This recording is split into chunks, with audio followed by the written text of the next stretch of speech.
بسم اللہ الرحمن الرحیم۔ السلام علیکم ناظرین، ہم بستری سے پہلے ایسے عمل جس سے آپ کی لذت میں بھرپور اضافہ ہو جائے، مکمل تفصیلات جاننے کے لیے ویڈیو کو آخر تک ضرور دیکھیں۔ ویڈیو شروع کرنے سے پہلے اگر آپ نے ہمارے چینل کو سبسکرائب نہیں کیا تو پلیز ہمارے چینل کو ضرور سبسکرائب کیجیے۔ ناظرین، ہر شوہر کو چاہیے کہ وہ اپنی جنسی سوچ بوجھ کو بڑھائے۔ کوئی شخص بھی جنسی لذت حاصل کرنے کے شعور کے ساتھ پیدا نہیں ہوتا، بلکہ ایک سمجھدار شوہر اپنی شریکی حیات کے رد عمل سے یہ سب کچھ سیکھتا ہے۔ وہ برابر اپنی اسی صلاحیت کو ترقی دینے میں لگا رہتا ہے کہ وہ فریقی ثانی کو لذت پہنچائے اور اس کے بدلے میں خود اس سے زیادہ لذت حاصل کرے۔ مباشرت سے پہلے بستر پر ایک موٹا کپڑا بچھا لیا جائے تاکہ بہہ نکلنے والی فالتو منی بستر کو خراب نہ کر دے۔ اسی طرح مباشرت کے بعد شرمگاہوں کی صفائی کے لیے پہلے سے قریب ایک صاف کپڑا بھی رکھ لیں۔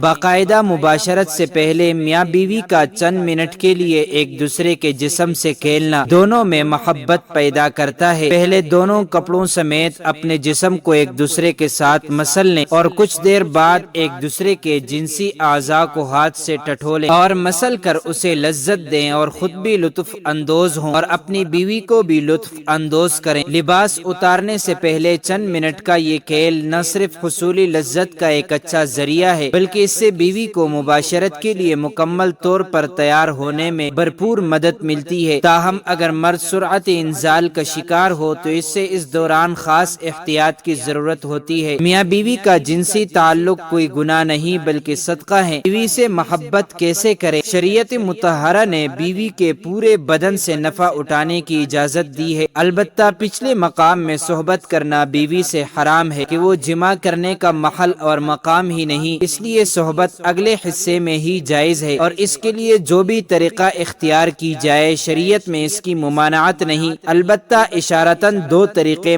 بہت معلوم ہوتے ہیں۔ پہلا طریقہ جو ہر جاندار میں فطری طریقہ ہے کہ مرد اوپر رہے عورت نیچے، اس میں جانبین سے لذت کا حصول زیادہ ہے۔ نیز یہ طریقہ استقرار حمل کے لیے بھی معین ہوگا۔ بیوی سے جس طرح چاہیں محبت کر سکتے ہیں، کھڑے ہو کر، بیٹھ کر، لیٹ کر، آگے کی طرف، پیچھے کی طرف سے، یعنی اگلی شرمگاہ میں مرد اوپر ہو عورت نیچے یا اس کے برعکس، سب طرح بیوی سے صحبت کرنا جائز اور درست ہے۔ البتہ پچھلی شرمگاہ پاخانہ کے مقام میں صحبت کرنا جائز نہیں، حرام ہے، اور اگر مرد عورت سے پہلے فارغ ہو جائے تو اسے عورت کے فارغ ہونے تک برابر مشغول رہنا چاہیے، ہٹنا نہیں چاہیے، اور صحبت سے پہلے عورت کو جماع کے لیے مکمل طور پر آمادہ بھی کر لینا چاہیے۔ پیار و محبت کی باتیں اور کام کے ذریعے عورت کو مکمل طور پر تیار کیے بغیر صحبت کرنا اچھا نہیں ہے، اور صحبت کے بعد دونوں کو پیشاب بھی کر لینا چاہیے تاکہ اگر منی کا کوئی قطرہ سوراخ میں رہ گیا ہو تو وہ خارج ہو جائے۔ میاں بیوی کے اس عمل کو پہلے سے طے کرے، یہ ایک بہت لطف اندوز ہوتا ہے۔ بیڈ روم کو رومانٹک بنانے کے لیے اپنے کمرے میں مدھم لائٹ رکھیں، کیونکہ مدھم لائٹ میں عورت کا جسم خوبصورت اور پرکشش دکھائی دیتا ہے۔ اسی طرح کمرے میں اپنی پسند کی خوشبو بھی لگائیں۔ ہم بستری سے پہلے میاں بیوی دونوں اپنی شرمگاہوں کو ٹھنڈے پانی سے دھو لیں، یہ مرد کی ٹائمنگ میں اضافہ کرتا ہے اور عورت کی شرمگاہ اس قدر تنگ ہو جاتی ہے کہ جس سے ہم بستری کرنے میں بہت ہی زیادہ لطف محسوس ہوتا ہے۔ کشادہ بستر کا انتظام کر لیں اور بستر نہ بہت زیادہ نرم ہو اور نہ ہی بہت زیادہ سخت ہو۔ ہم بستری کے لیے میاں بیوی کے پاس وقت کھلا ہونا چاہیے۔ جنسی ماہرین کے مطابق کم از کم 1 گھنٹہ وقت ضرور ہونا چاہیے تاکہ مرد کے ساتھ ساتھ عورت کی بھی فراغت ہو سکے۔ میاں بیوی ایک دوسرے کے لباس اتارے، اس طرح کرنے سے ایک دوسرے کے دل میں محبت پیدا ہو جاتی ہے۔ شوہر کے لیے بیوی کی شرمگاہ چھونے اور دیکھنے میں کوئی حرج نہیں،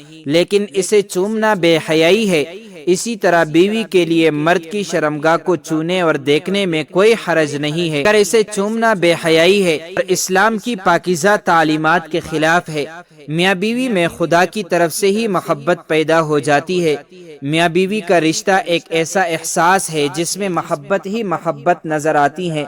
بعض اوقات کچھ لڑکا لڑکی کی شادی پسند سے نہیں کی جاتی، لیکن وقت گزرنے کے ساتھ ساتھ ان میں ایک دوسرے کی اتنی محبت پیدا ہو جاتی ہے کہ وہ ایک دوسرے کے بغیر نہیں رہ سکتے۔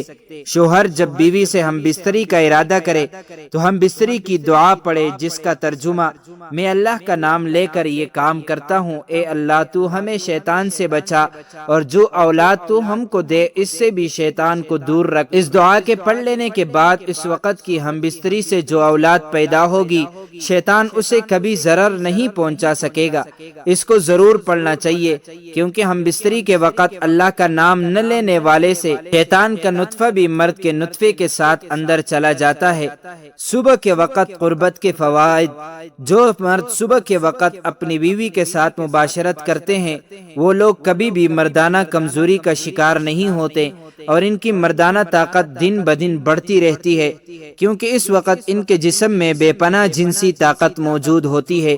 اس وقت جنسی کمزوری کا شکار افراد بھی بہتر انداز میں قربت کر سکتے ہیں، کیونکہ اریکشن اپنے عروج پر ہوتی ہیں اور رات بھر آرام کے بعد انسانی جسم صبح کے وقت جنسی توانائی سے بھرپور ہو چکا ہوتا ہے، اعصاب فریش ہوتے ہیں، اور یہی وہ وقت ہوتا ہے جو مرد اور عورت کے درمیان قربت کے لیے بہت بہتر اور مفید وقت ہوتا ہے، کیونکہ اس وقت مردوں کے ہارمونز عروج پر ہوتے ہیں اور ان کے اندر جمع کرنے کی طاقت پوری طرح جوش میں ہوتی ہے۔ اس وقت قربت کرنے سے بہت زیادہ تسکین ملتی ہے، جس سے مرد اور عورت دونوں کو پوری طرح جنسی لذت ہوتی ہے۔